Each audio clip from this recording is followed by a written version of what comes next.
Alright, guys, you know the drill. Lakers won. Lakers beat the Blazers 116 to 108. And you know what? I was kind of worried in the first half. But you know what? AD came alive. And so, let's talk about it. So, like I mentioned, the Los Angeles Lakers beat the Portland Trail Blazers 116 to 108. And the series is, the series is 2-1 right now with the Lakers in the lead. And the way, it's looking now, it's probably going to be 3-1. And you know what? A lot of players called for the Lakers to win in 5. It's looking like that too. For those thinking that it was going to be that the Blazers are going to win, really? If you really thought that, then do you know LeBron James? Do you know Anthony Davis? Do you know Kyle? I'm just kidding. But come on, dude. It's not rocket science. It's easy. Come on now. But let's talk. I'm over that. You know what? Everyone knows that Lakers are going to win. It's just a matter if they're playing against the Thunder or the Rockets in the second round. Now, you know what? The Rockets just lost. And so it's tied 2-2 for Houston and OKC.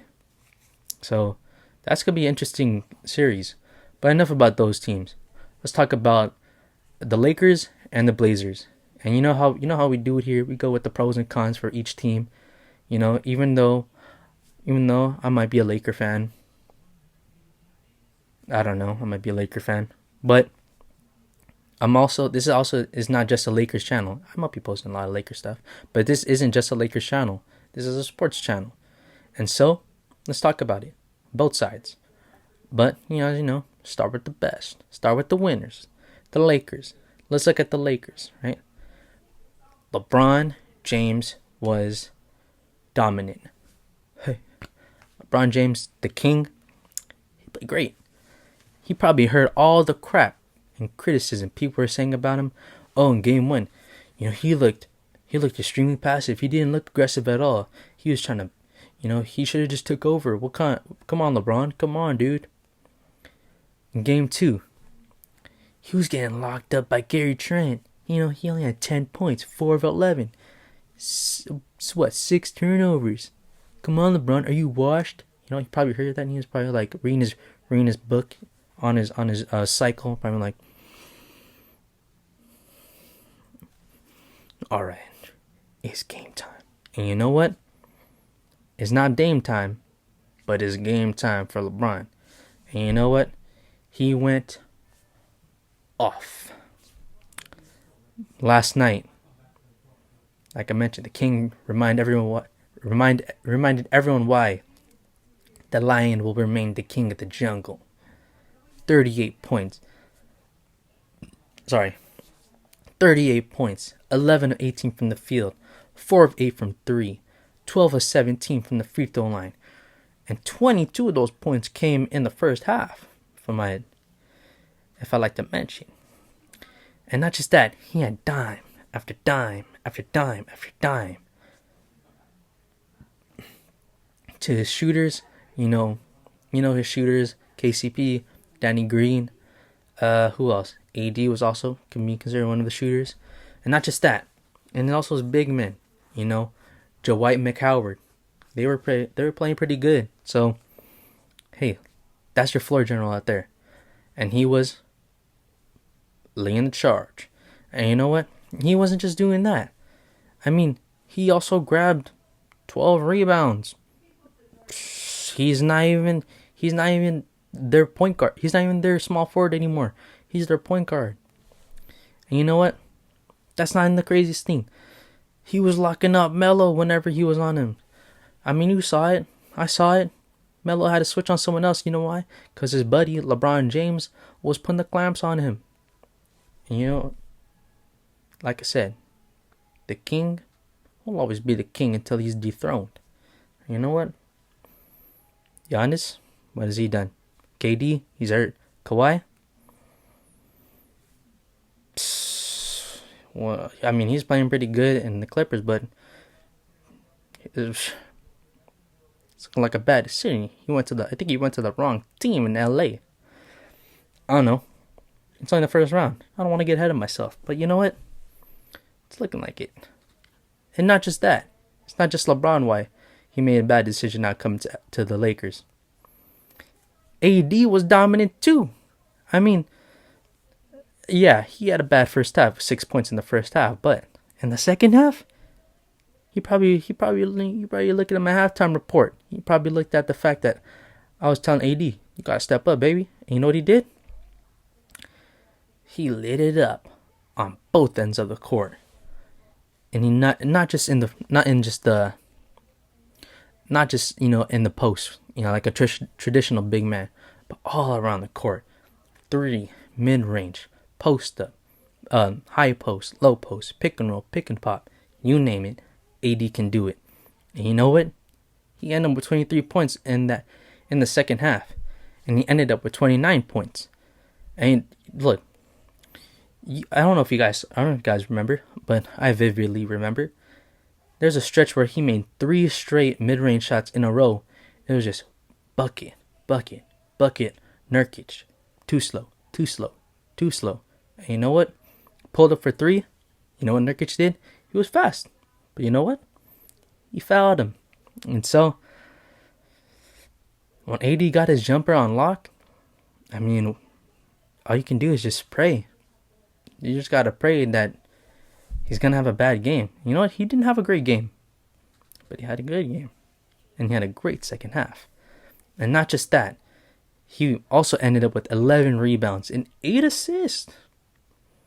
A lot of people knock AD. AD, why are you passing so much? And you know what? Hey, I criticize him too for passing too much. I think he needs to be more aggressive and realize that no one can stop him. Not Whiteside, not Nurkic, no one. And he can just dominate. But you know what? Hey, he made the right passes. And that's why he got 8 assists. But he was also phenomenal on defense as well. 3 blocks, 2 steals. What else can you ask out of AD? He did everything on the court.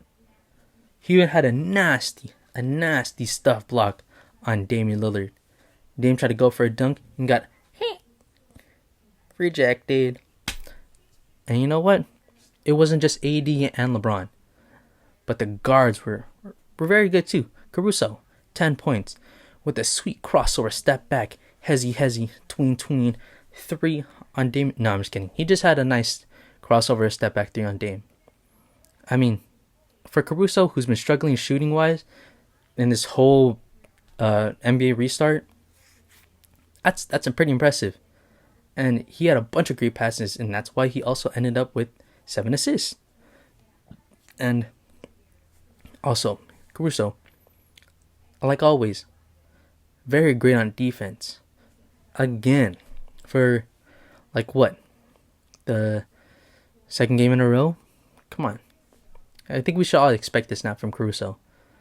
But it wasn't just him. Like I mentioned, the guards. Plural. Guards. KCP and Danny Green both combined to shoot 5 for 12 from 3 and played solid defense against CJ and Dame. But it's Dame and CJ. And the Blazers, that's pretty much what they can hang their hat on. Their 2 guards, they went off, They combined for 39 points in the first half. Especially in the first half, they looked unstoppable. I mean, Dame, 19 points, even with the dislocated finger. CJ, 20 points. They look pretty good in the first half, but it's a game of 2 halves. Just like AD had a bad first half, and a great second half. Dame and CJ, they had a decent second half. I mean, Dame ended up with 34 points, 5-11 from 3, and also 7 assists. So he had a typical Damian Lillard night. And yes, 34 points and 7 assists. That's a great stat line. But I mean, that's what we expect from Dame. But like I mentioned, he had a great first half, but he had an okay second half.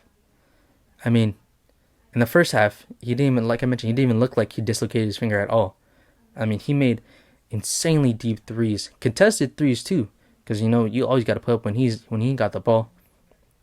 contested. He got some, yeah, like I mentioned, crazy deep threes in the first quarter. And I remember in his pregame shoot around, he was taped just draining deep three after deep three from the logo, and this was in the pregame, and it wasn't just like bucket, clank, bucket, air ball. It was a bucket after bucket after bucket.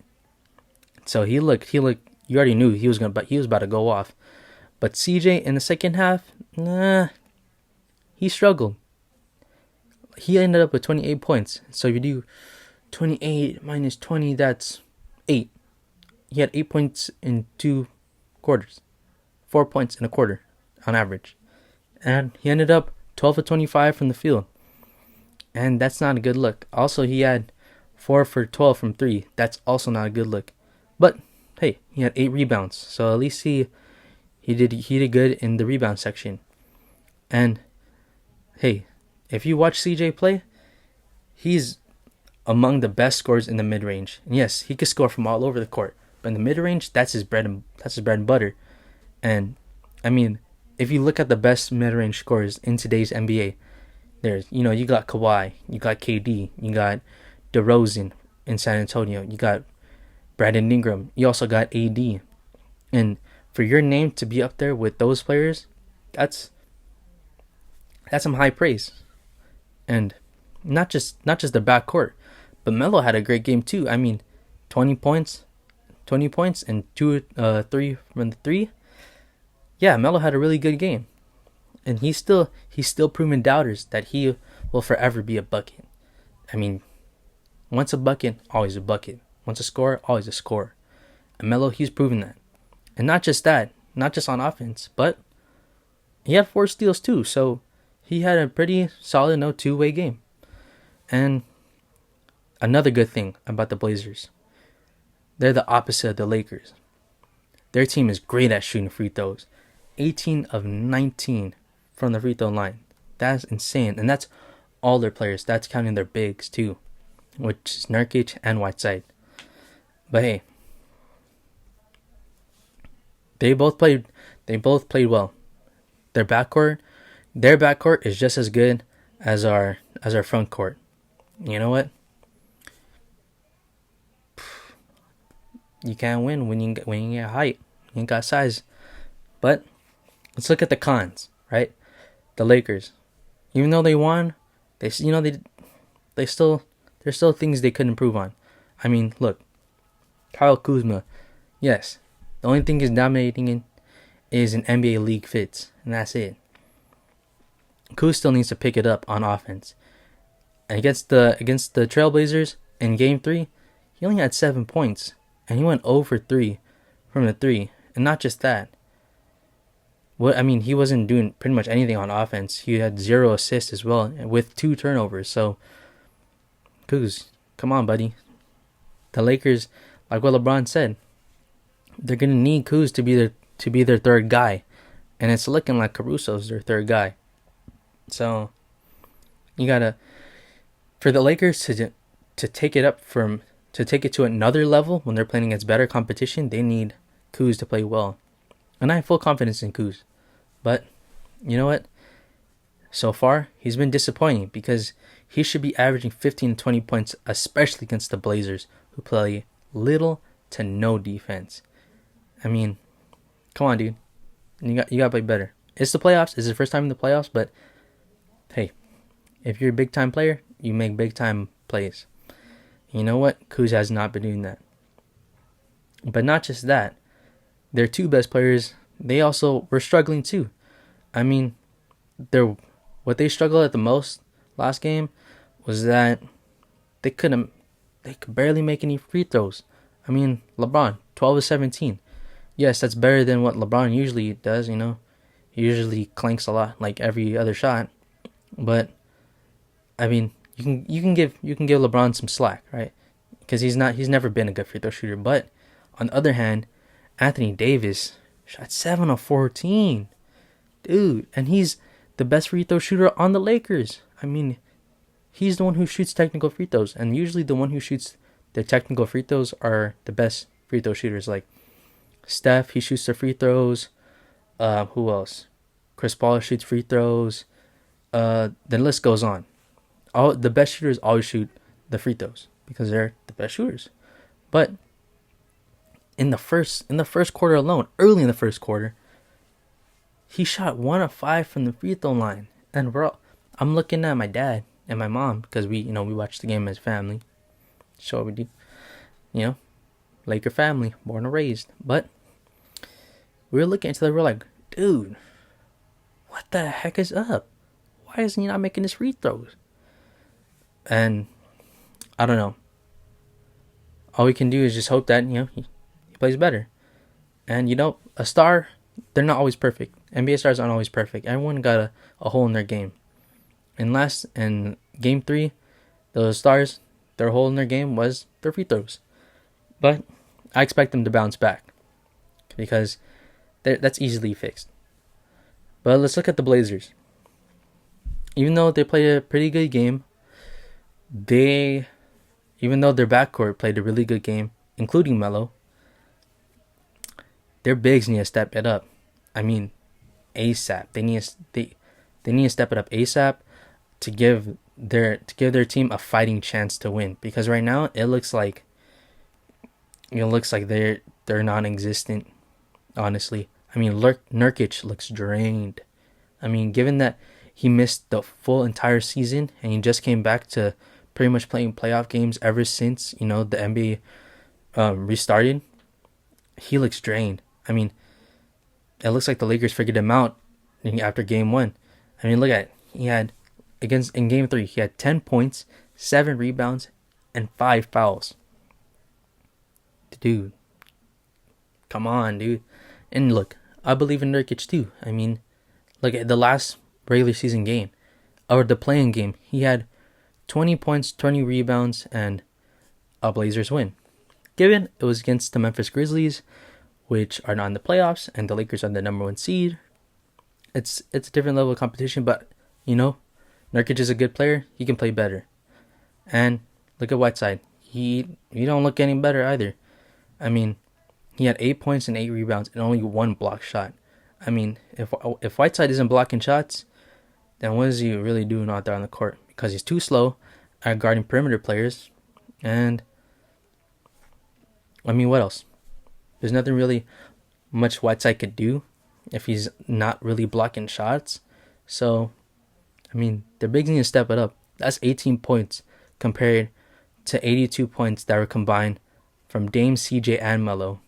So for them to score 82 points and still lose the game, you already know that's Whiteside and Nurkic. They need to step it up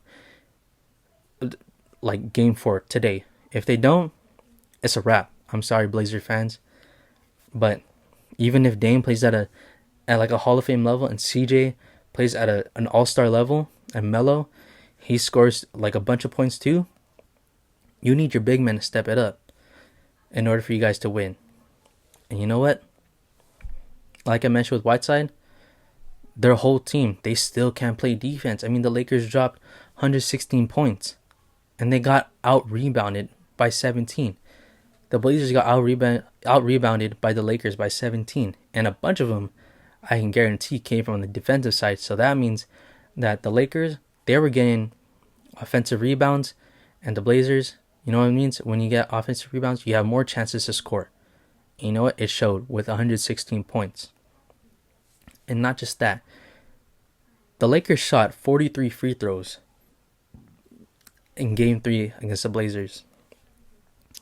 And look, if you divide it, each foul shot is 2, right? You shoot 2 free throws. So 43 divided by 2, that's about 21 fouls committed, at least. I'm not counting reaching fouls. I'm not counting, personal fouls, whatever. 21 fouls committed by the Blazers. I mean, Melo and Nurkic both had 5 fouls. That's not good at all. Not only are they playing bad defense, but they're also not playing clean defense. And so that's a combination for an L, to be quite frank. If you can't play defense and your bigs aren't playing well, you're gonna lose. But I'll give one thing to them: the Lakers had 17 turnovers, and so yes, that they could have been unforced turnovers, but I mean, LeBron and AD, when do they ever commit unforced turnovers? So hey, I'll give it to the Blazers. I mean, look at Melo, 4 steals. That's already 4 turnovers by the Lakers. So who knows? I mean, Blazers, you got a lot. I mean, you're already at a disadvantage when the series started. But hey, you still won one game. I'll give that to you. So let's wrap it all up. All right. For the Lakers, LeBron is not just back. Well, LeBron isn't back. He's been here. All right. He's been playing well, and y'all just noticed because he scored a lot of points. But you know what? LeBron doesn't even need to dominate the game he doesn't need to score to dominate the game. He is known for his passing. And you know what? If you don't score a lot of points, but he gets a lot of assists, hey, if the Lakers win, it's a win. I don't care what the stat line is. But hey. And also, AD is starting to look like an alpha dog. People say AD don't got dog in him. But hey, when I was watching AD play, he dunked a lot of shots. A lot of putbacks, a lot of offensive rebound dunks. So, AD's looking like he's proving a lot of haters wrong. A lot of people who think AD don't got dog in him. Well, hey, dog or not, he's still a beast. And also, the Lakers starting guards, they kept up their shooting. KCP, he shot pretty good. Danny Green, he's starting to shoot better. And also, Kuz, he needs to play better on offense. Defensively, Kuz is playing pretty well. He's playing, a lot better than when he used to play. But on offense, he needs to pick it up because the Lakers are going to need it in the second round. But for the Blazers, Dame and CJ, they're still the best scoring backcourt in the NBA. No one can rival them. I mean, only one who I can think of is probably the Warriors backcourt with Steph and Clay. But since they're not playing, you got to give it to the Blazers backcourt. And also, Melo, he can still score with ease. It's when Melo gets in the high post, you can almost close your eyes and guarantee that the Blazers score 2 points. But the biggest thing that the Blazers need to fix is, coincidentally, their bigs. Their bigs need to play better to give the Blazers a chance. And you know what? I hope they do. Because, of course, I want the Lakers to win. I expect it to be in 5 games, but I still expect it to be competitive. I don't want, blowout games because, I mean, that's not fun to watch. As a Laker fan, you want the Lakers to win, but as a pure basketball fan, you want to see competitive games. But you know what? A win's a win. And so as a Laker fan, I'm happy about that. So thank you guys for watching. Make sure you watch the Laker game. That's about to happen in 5 minutes or so.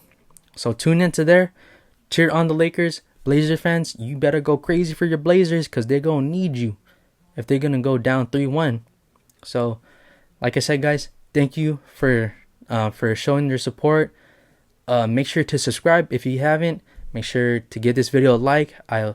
It goes a long way for me, honestly, and it makes me so happy when I see just numbers and not just numbers, when I just see the support and feel the support. So thank you once again, and remember, wear a mask, wash your hands,